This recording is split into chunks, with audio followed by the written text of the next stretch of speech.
nothing too serious. I'm gonna give you guys a few little tips and tricks. Shout out to Jody Collier, you know, the OG of these welding YouTube videos. Legend in the game, nothing but respect. I know I speak for a lot of us in the industry saying we probably wouldn't be where we are without his influence. I've had the chance to meet him personally on a few occasions at FabTech, and you know, he's always been very, very pleasant, very kind to me. And unfortunately, I know recently he's been having some battles with his health. So, you know, let me just take a quick second to wish Jody and his family health and hopefully a speedy recovery. And obviously, anyone in the game knows when you say welding tips and tricks, Jody Collier is the name that comes to mind. Let me just pay my respects to you. But anyways, guys, I'm not saying anything that hasn't already been said 1,000 times.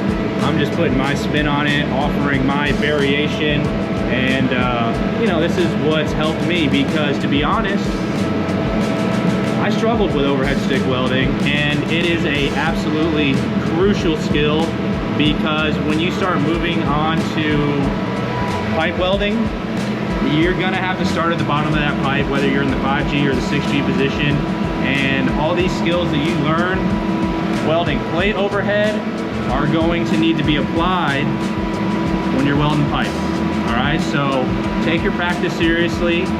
Don't be in such a huge rush to like keep progressing through these steps when you're in trade school. Just focus on the steps, guys. Try to master the fundamentals. I use the term master loosely because no matter how long you've been doing this, you're never gonna master the skill, but really get your fundamentals dialed. Keep a tight arc. Don't stand directly underneath the metal. Wear proper heavy-duty industrial style protective equipment, primarily because of the effect of gravity, right? So when you start long arcing and you're dripping molten metal, it's gonna come down, right? That's just how gravity works. And if you're standing directly underneath it, it's gonna land on you. And unless you're wearing, you know, heavy-duty protective equipment, you're gonna get burned pretty severely. I've seen it happen. So first and foremost, when you're welding overhead, keep a nice tight arc. And then another little tip is don't stand directly underneath that puddle, right? Like when I'm welding overhead, I'm not standing like this. So that way, if some metal falls down, I'm standing back. I got my rod angled slightly out, not super steep, but I'm not welding straight up and down. I'm welding with the angle of my rod like this, a slight drag angle, and I'm standing off behind it. So that way, if molten metal starts falling, I'm free from the drop zone, right? I'm clear, I'm free and clear, I'm not gonna get hit. So I'm back here, and I'm just running, just like that. And guys, there's really not much to it. It's not that hard. Don't be intimidated by overhead. You know, work your way up to it.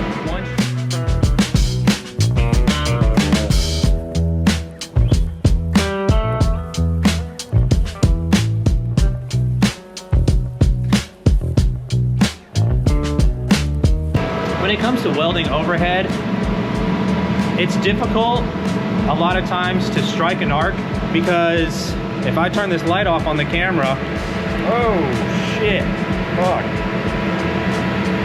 Okay, as you can see, it's dark. You can't really, it's hard to get a good point of reference. So, because there's not a light source coming up from underneath. So, you know, you want to keep a clean lens and maybe run one shade lighter than what you might typically weld in other positions. Here's another tip. There's no shame in like getting a magnetic flashlight and mounting it to your table and having the light shine up at your plate just to help you see what you're doing. You know, so much of success in welding relies on you just being able to see what the heck is going on. So if that means you need to wear prescription glasses underneath your helmet, if you need to get some external light sources to help shine some light on what you're doing, if you need to run a lighter welding lens in your hood, you know, there's a lot of things you can do to help improve your eyesight. But the reality is, if you can't see what you're doing, you're gonna really, really struggle. And another thing that is kind of unique to welding overhead is, unless you have good fume extraction, which luckily I do now, I haven't always had that, it hasn't always been the case, but the smoke from that arc is just gonna, it wants to rise. But since your plate's right there, if there's no fume extraction, that smoke is just gonna get kind of piled up right there on your plate where you're trying to weld. And that's just one more variable that's gonna obfuscate your view. So take that into consideration as well. This is true across the board when it comes to welding, when it comes to fabricating, when it comes to just being a professional in any capacity at all.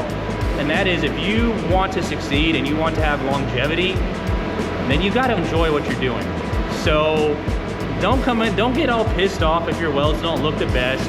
You know, don't fucking be all grumpy and stomping around and just throwing a hissy fit every time shit doesn't go your way. Get used to the fact that you're gonna struggle, especially when you're learning, and even well past the point of where you've already learned these skills, you'll still struggle.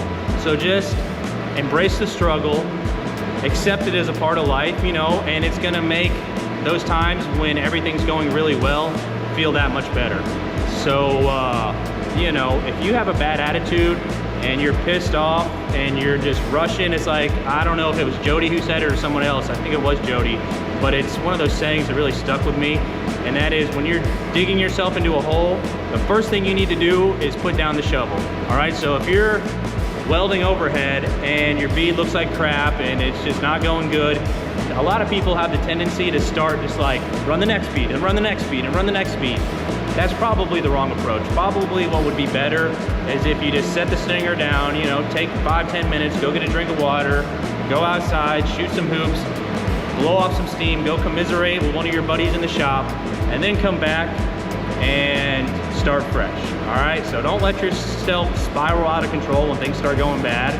You know, huge skill that I think a lot of people lack in this industry is just emotional regulation, right? You have to be able to regulate your emotions. Otherwise, you're